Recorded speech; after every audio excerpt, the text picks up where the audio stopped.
as you look around our landscape right now in our country, do you see any paradoxes that really stick out to you right now, or ones that you might see kind of looming on in the near term horizon?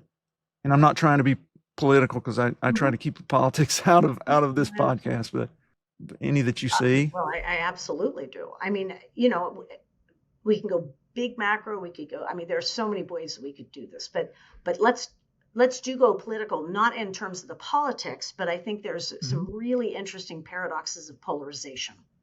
Okay, Because yeah. when I think of the vicious cycles, which was a lot of my work studies, why we get stuck.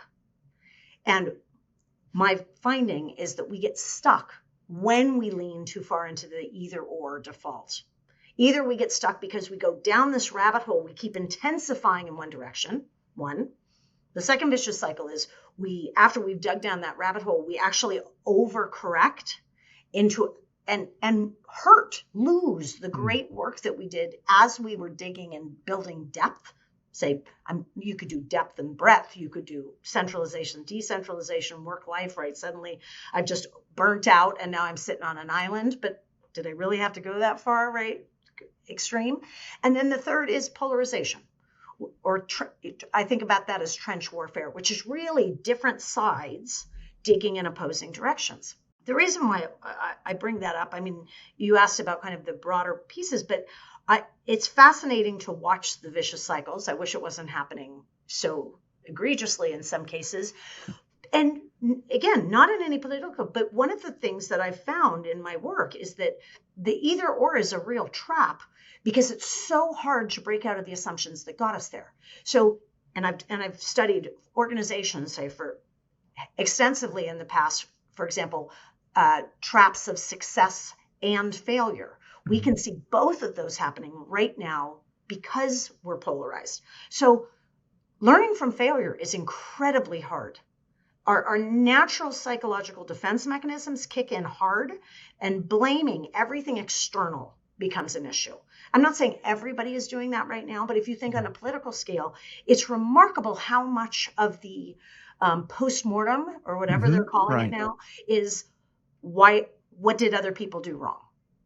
Right? And a bunch of that finger pointing. If you look to kind of the Carol Dweck, that is not how we're going to learn.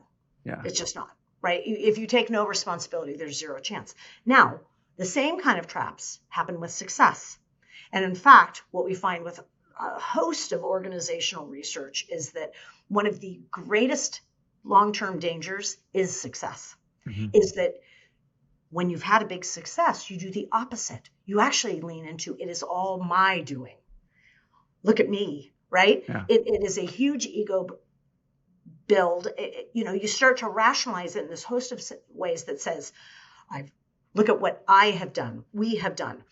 But again, missing that there's this whole other external, in the case we're talking politics, of 40 whatever percent that weren't, and making sure we have the humility to continue to learn and grow and avoid the complacency that is such a trap of success. One of the studies and I'm moving away from the politics here, that is an example I use so much is Lego.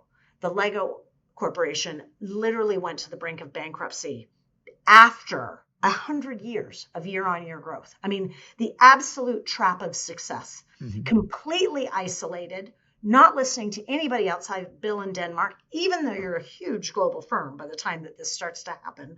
And when they start to realize that they're out of touch, right? They've got everything from Nintendo to, all sorts of things that they never thought would have been competing against the brick coming into play. They overcorrect.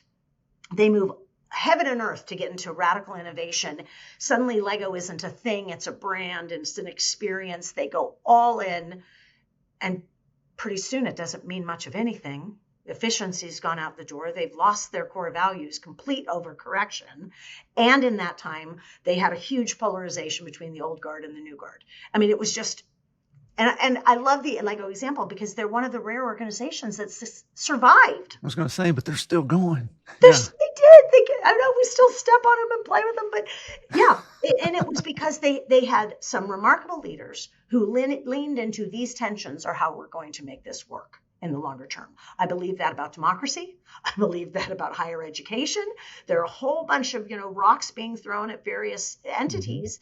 And I think it's up to us to lean into what we're capable of doing in all of these forums to bring opposing perspectives together on very complicated, messy, dynamic phenomena.